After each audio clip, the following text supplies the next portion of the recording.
Di sini contohnya jelas, mereka tidak menyebutkan bahwa ada seperti sholat tarawih yang dilakukan oleh Sayyidina Umar. Contohnya ada jelas.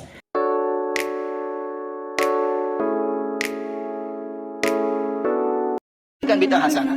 Al-Imam Al-Iz bin Abdissalam juga membolehkan bid'ah hasanah. Al-Imam Syafi'i juga membolehkan bid'ah hasanah. Tetapi bid'ah hasanah yang dimaksud oleh mereka, para imam, bukan yang dimaksud oleh masyarakat umum. Yang dimaksud dengan bid'ah hasanah oleh mereka adalah sarana-sarana. Contohnya, makanya saya akan bacakan sini perkataan Al-Iz bin Abdissalam tentang yang dimaksud oleh bid'ah hasanah oleh beliau.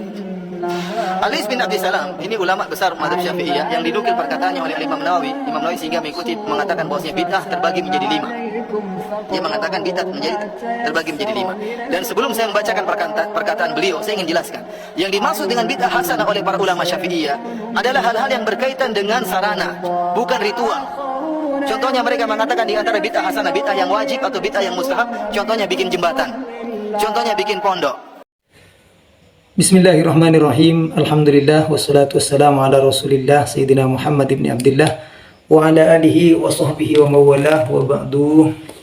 Saudara-saudara kaum muslimin dimanapun kalian berada, semoga selalu dalam lindungan Allah Subhanahu wa ta'ala.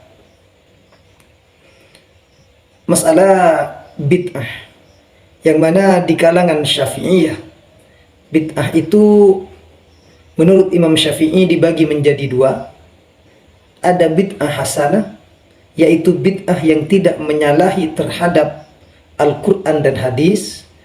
Ada bid'ah sayyi'ah atau dolalah, yaitu bid'ah yang menyalahi terhadap Al-Quran dan hadis. Maka bid'ah ini menjadi ada 2. Di dalam kitab ini ya, Qala Al-Iz bin Abdissalam rahimahullahu ta'ala, berkata Al-Imam Al-Iz bin Abdissalam rahimahullahu ta'ala, beliau ini termasuk dari ulama Syafi'iyah.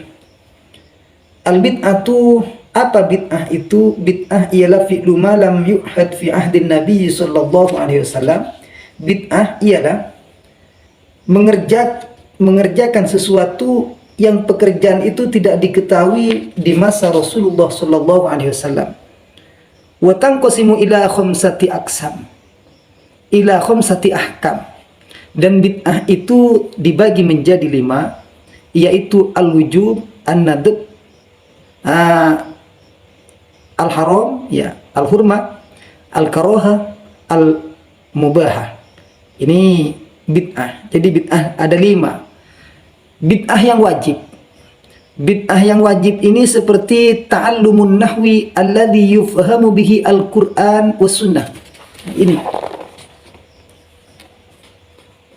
yufhamu bihi al-Qur'an was sunnah. Belajar ilmu nahwu yang mana dengan ilmu nahwu tersebut Al-Qur'an dan hadis dan sunnah bisa kita fahami. Termasuk dari bid'ah muharramah yaitu madhab nahwil qadariyah. Wa minal bid'ah al-mandubah, termasuk dari bid'ah yang disunnahkan, ini ihdatsu nahwil madaris wal ijtima' li salati tarawih. Ini saudara. Jadi jelas bukan hanya membangun pondok saja ya. Di sini memperbarui seperti membangun seperti tempat belajar, seperti halnya pondok, madrasah dan semacamnya. Dan wal ijtima' li sholati tarawih, ini wal ijtima' li sholati tarawih, berkumpul untuk melaksanakan sholat tarawih atau berjemaah untuk melaksanakan sholat tarawih. Nah, ini termasuk bid'ah yang mandubah, bid'ah yang disunnahkan oleh kata Al-Imam Ibnu Hajar Al-Haytami. Di dalam kitab Imam Ibnu Hajar Al-Haytami, ulama Syafi'iyah, bahwasanya bid'ah mandubah adalah mengerjakan perkumpulan atau berjemaah untuk melaksanakan sholat tarawih. Kalau memang mereka mengartikan bid'ah itu sesempit seperti pengertian mereka, bahwa setiap sesuatu yang tidak ada di masa Rasulullah itu tidak boleh atau dikatakan bid'ah dhalalah, maka di sini jelas melihat dari hadisnya ini tidak ada sarana ataupun yang bukan sarana. Intinya semua yang berupa bid'ah. Karena hadisnya di sini kullu bid'ah. Mereka kan tidak mau mengartikan kullun ini pada sebagian. Mereka mengartikan kullun ini ya semua bid'ah. Akan tetapi ketika bertentangan dengan kepentingan mereka, maka datanglah arti sarana dan semacamnya. Ada sarana seperti halnya mikrofon, seperti halnya HP. Karena sarana untuk kita menyampaikan sebuah ilmu. Maka datanglah sarana dari mereka. Padahal melihat dari kullu bid'ah yang mereka artikan semua bid'ah, seharusnya tidak ada pembagian sarana atau yang wairu sarana, yang bukan sarana. Karena memang semua yang bid'ah yang berbau dengan masalah agama, seperti halnya HP dipakai untuk keagamaan, untuk berdakwah, mikrofon dipakai untuk pengajian. Ini kita melakukan bid'ah karena di masa Rasulullah SAW ini tidak ada. HP juga tidak ada, tidak pernah dicontohkan oleh beliau. Ini ketika bertentangan dengan apa yang dikerjakan oleh kaum salafi, maka mereka akan mengartikan bid'ah, kullu bid'ah ini berarti ada sarana, ada yang tidak. Padahal hadisnya kullu bid'atin dhalalah wa kullu dhalalatin finnar.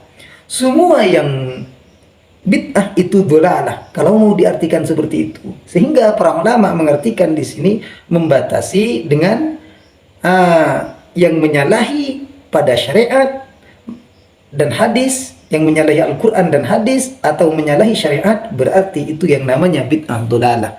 Begitu saudara. Kalau memang